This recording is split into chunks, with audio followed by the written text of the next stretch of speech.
Sejak zaman Sriwijaya, Palembang adalah kota tempat berkumpulnya para pedagang India, Arab, dan Cina. Para pedagang yang datang dari berbagai negara itu biasanya menetap sementara di kota Palembang.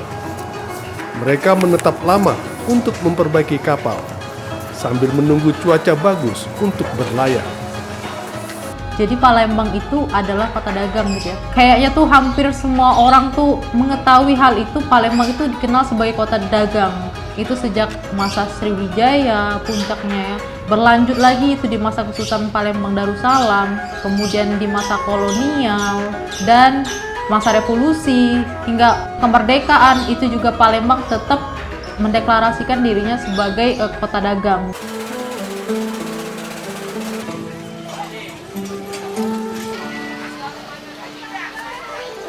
Nah, perdagangan inilah yang membawa beragam kelompok etnis itu untuk hadir gitu ke Palembang untuk memperdagangkan beragam dagang, terutama itu kayak rempah-rempah gitu dan juga hasil alam gitu ya.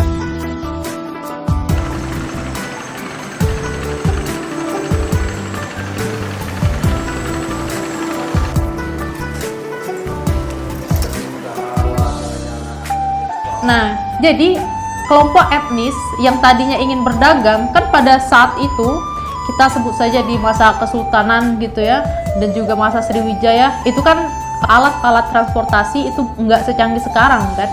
Jadi pada saat itu ketika berlayar itu pasti mereka datang ke Palembang itu mereka ketika sudah dapat hasil alamnya ataupun ada barang yang mereka dagangkan mereka nggak langsung balik lagi gitu ke tempat asal mereka. Karena mereka menunggu arah mata angin dan sebagainya. Jadi lambat laun tuh beberapa dari etnis tersebut itu akhirnya tuh ada yang menikah. Karena ketika mereka berlayar, mereka itu butuh waktu yang cukup lama untuk tinggal, bisa 6 bulan, bisa 1 tahun. Dan akhirnya mereka tuh ada yang memutuskan untuk menikah dengan penduduk pribumi gitu ya. Akhirnya tuh muncul beragam kelompok etnis di kota Palembang dan itulah kenapa kelompok etnisnya tuh berada di pinggiran Sungai Musi karena memang pusat perdagangan itu ada di pinggiran Sungai Musi ya. Jadi kelompok etnis itu memang menyusuri Sungai Musi sebagai jalur transportasi perdagangan gitu.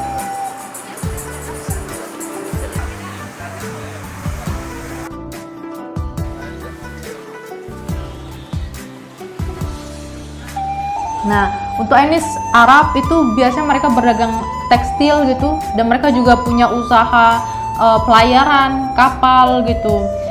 Kemudian mereka juga punya pabrik es batu tuh. Sampai saat ini tuh masih bisa dilihat pabriknya yang di pinggir Sungai Musi untuk arah ke Pulau Kemaro tuh ada. Nah, untuk etnis Tionghoa itu mereka berdagang itu mulai dari toko kelontong, kemudian menjadi pedagang perantara, hingga menjadi pedagang dalam skala besar, ekspor gitu.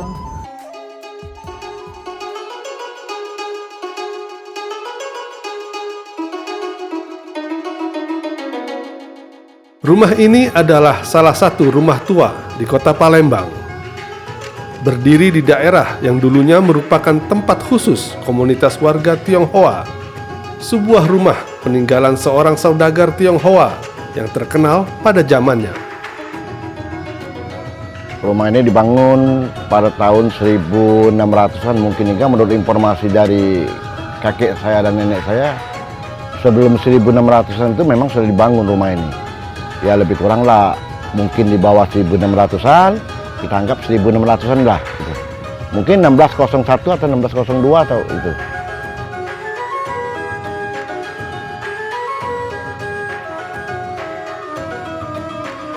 Kalau dulu yang menempati rumah ini ialah keluarga dari orang tuanya Ong Buncit yang dikenal sekarang ini namanya Ong Eng Tuan. Ong Eng Tuan punya anak namanya Ong Bungkim yang paling tua itu. Ong Bungkim, Ong Buntik, Ong Buncit. Itu dari cowok saya bang itu bang. Cewek memang ada juga, jadi diambil tetua aja cowok itu.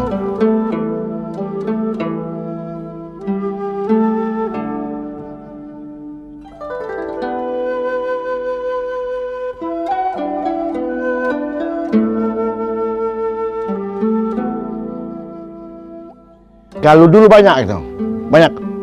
Hampir kata orang itu bilang tuh untuk main sepak bola ataupun main voli aja bisa itu. Banyak dulu. Nah dulu ramai. Nah tapi sekarang nih mereka kan sudah banyak yang ada yang juga meninggal, ada juga kembali lagi ke Tiongkok, ada juga kembali lagi ke Jakarta, kemana-mana. Yang sekarang ini yang tinggal ini saya dengan istri saya dengan anak saya.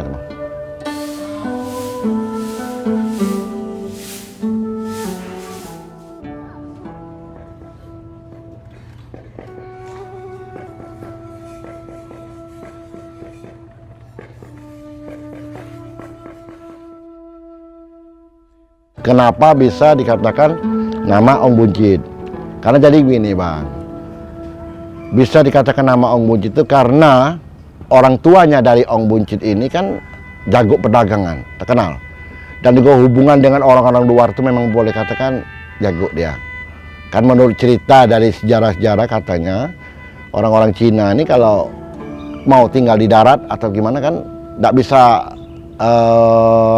ya sekendak hati mau tinggal itu tidak bisa karena ada upeti ada apa kan. Nah tapi kakek saya ini termasuk jaringannya kuat, dia juga berhubungan dengan orang Eropa, Tiongkok, orang Jepang, jadi dia lancar dengan istilahnya dengan pemerintah di sini.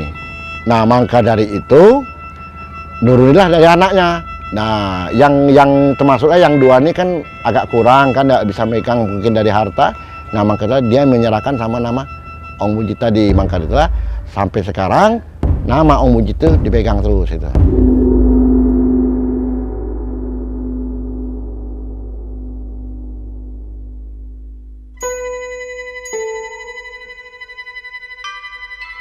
Kalau orang dulu kalau bikin rumah kan lain dengan sekarang nih. Kalau sekarang nih ya mungkin kita sering lihat nonton TV kan, ada rumah bedah atau kayak kan cepat 1 hari atau 2 hari. Tapi kalau rumah kayak ini bang, saya dapat kabar dari cerita dari keluarga, dia dalam umpamanya dalam 1 tahun itu bisa bikin 1 bubungan. 1 bubungan itu dalam 1 tahun, karena orang dulu katanya dia pakai semedi dulu, lihat dulu mata angin, lihat dulu posisinya, cocoknya di mana, anginnya di mana itu. Jadi kalau menurut hitungan kita dari depan ke belakang itu tuh sebenarnya sampai ke belakang itu ada rumah lagi, tapi sudah keadaannya jelek, roboh. Nah jadi lebih kurang kalau struktur tanah lebih kurang 7.000-an. Tapi kalau untuk rumah ini tanah 7.000-an, kalau untuk rumah mungkin sekitar 3.000-an ada mungkin, 3.000 4.000.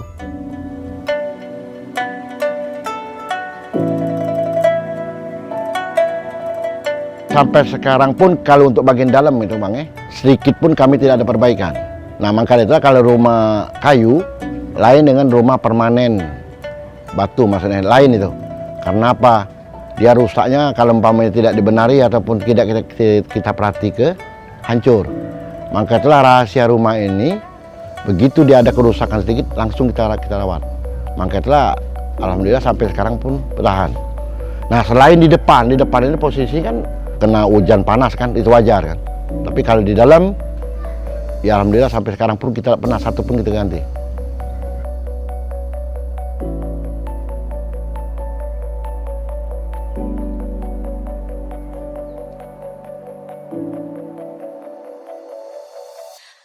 Kalau mengenai kamar sih banyak, ada sekitar lebih kurang 9 lah. Jadi sementara ini ya yang mana kosong-kosong nih saya gunakan untuk kalau seandainya ada tamu-tamu dari luar kota mau nginap, saya gunakan untuk homestay. Kadang-kadang juga teman-teman mau nginep itu. Jadi yang sekarang ini yang saya tinggali, saya dengan istri saya dengan anak saya.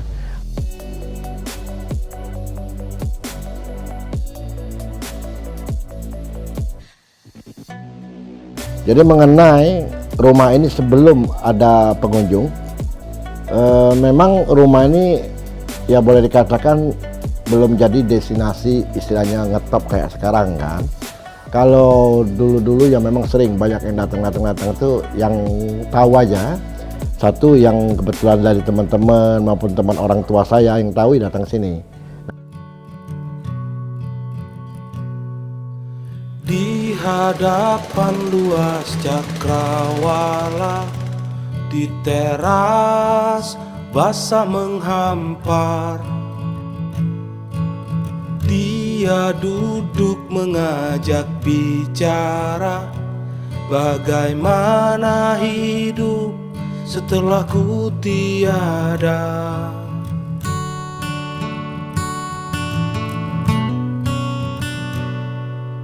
Semuanya telah kuserahkan, sekarang tinggallah dirimu sendiri dan di sisa hidupmu. Lalu dia pergi, tinggalkan gelisah. Apakah mungkin aku, bisakah aku mengembannya?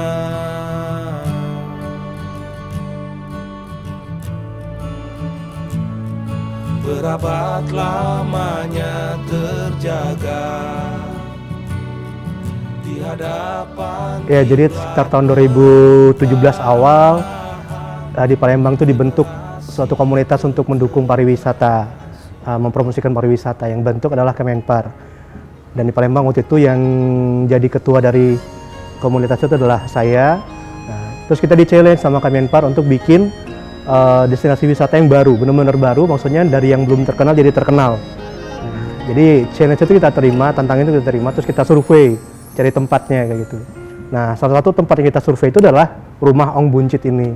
Jadi kita datang waktu itu ke sini, yang nerima adalah salah satu keturunan dari keluarga Ong Buncit, ialah Pak Budi waktu itu, Pak Budiman. Nah, jadi kita pertama kali ketemu Pak Budiman di situ, kita disambut dengan baik. Terus kita menjelaskan niat dan tujuan kita ke Pak Budi, tapi memang Pak Budi waktu itu nggak bisa memutuskan karena rumah ini adalah rumah milik keluarga besar ya. Kebetulan Pak Budi yang nungguin di sini kayak gitu. Jadi kita diminta nunggu, mereka mau berunding duluan keluarganya, dan alhamdulillah nggak lama sih, kira-kira 1 bulan kurang lebih ya, dapat kabar akhirnya kita disetujui. Tempat ini boleh, rumah ini boleh dikelola, dijadikan atraksi wisata dengan beberapa syarat yang menurut kami masuk akal kayak gitu ya, menjaga keaslian, menjaga ketertiban, itu semua bisa kita penuhi dengan model pengembangan destinasi yang kita rencanakan waktu itu.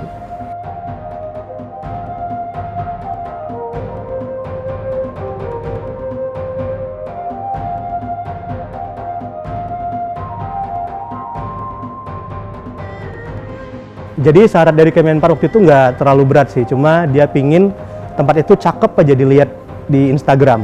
Istilahnya waktu itu Instagramable, layak Instagram. Ya udah, berdasarkan itu kita jadi patokan, terus kita lihat-lihat ada tempat-tempat yang menarik juga di Palembang, tapi jatuh pilihannya ke rumah ini karena pertama, rumah ini unik.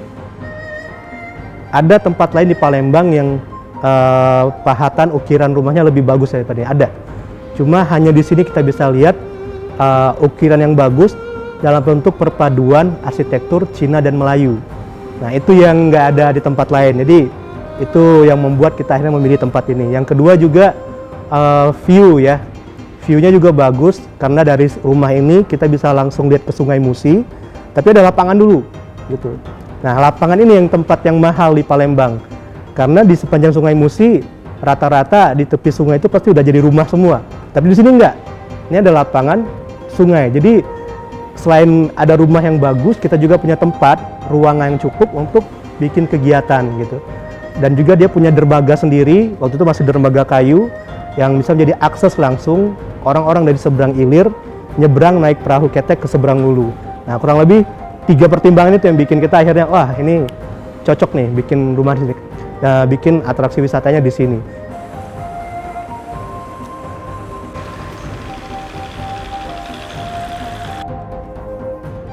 Kita launching destinasi digital Pasar Baba Buncit waktu itu namanya.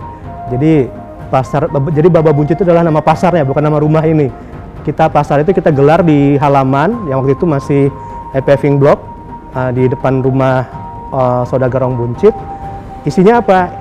Event pertamanya kita itu bikin acara masak pindang sama chef dari salah satu hotel ternama di Palembang. Terus ada booth-booth kuliner.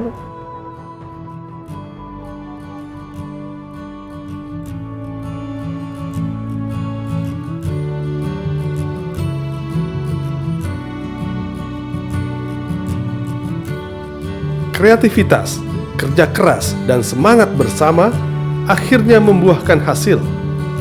Rumah Saudagar Ong Buncit, sebuah tempat yang tadinya hanya dikenal oleh orang-orang terdekat, kini telah dikenal tidak hanya di seantero Sumatera Selatan, tetapi juga dikenal secara nasional.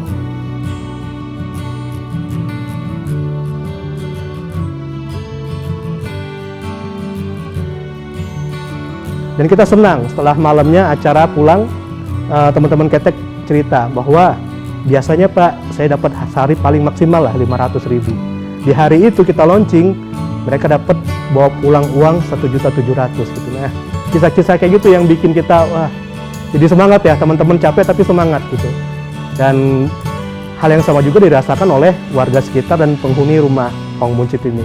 Jadi ada keuntungan finansial juga yang mereka rasakan, bukan sekedar ikut rame-rame, tapi memang jadi bagian rame-rame itu, kayak gitu. Dan mereka mendapatkan manfaatnya.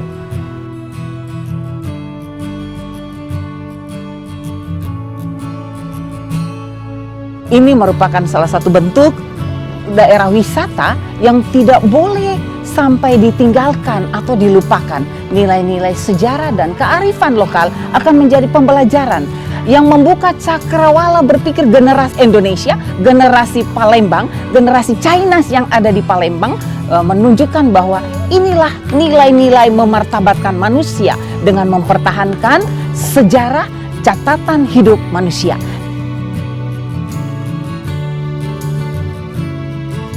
Sampai sekarang kita berusaha memperbaiki itu terus, kita tawarkan terus ke orang-orang dan responnya sampai hari ini menyenangkan ya, bagus, positif, dan itu akan terus kita lanjutkan karena memang ketika Anda datang ke sini memang suasananya nggak kayak di Palembang. Di Palembang Anda lihat beton, berisik, suara motor, mobil, klakson, semuanya tampak sempit ya. Tapi ketika Anda tiba di sini duduk, semuanya berasa luas. Ada lapangan, ada sungai, view Anda jauh ke depan, nggak kehalangan tembok gitu. Dan itu yang kita kira adalah sebuah nilai jual yang paling tinggi dari rumah ini. Jadi sejarahnya dan suasananya kayak gitu.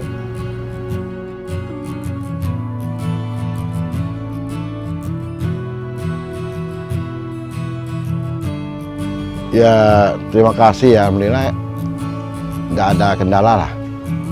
Maupun pemerintah setempat mendukung adanya destinasi ini. Sampai sekarang pun destinasi ini termasuk unggulan. Mereka menunjang juga, mungkin ikut juga naik mengenai ekonomi dari orang sini. Umpamanya apa ekonomi itu? Umpamanya kayak saya umpamanya mengadakan event. Umpamanya juga saya ada tamu-tamu. Saya pasti menghubungi mereka karena mereka ini kan kebanyakan yang dari sini, orang-orang dari sini kebanyakan pekerjaannya membuat nipah dan juga ada juga yang kerjanya bawa penumpang kayak ketek, kita namanya bahasa Palembang itu ketek. Nah kalau ada event maupun ada tamu-tamu saya tetap menghubungi beliau. Nah jadi untuk ekonomi dia juga, nah jadi dia lebih menunjang, lebih senang gitu. Makanya itu ya sampai sekarang pun bisa bertahan maupun gitu. Rumah Ong Buncit adalah rumah bersejarah peninggalan budaya. bukan hanya budaya Tionghoanya, tapi sudah menjadi bagian dari budaya Indonesia itu sendiri, yang harus kita jaga dan lestarikan. Berabad lamanya terjaga di hadapan kilat perubahan, generasi ke generasi bersanding cerita, menjadi saksinya, takkan kuat kutuk tinggalkan. Aroma masa muda perkasa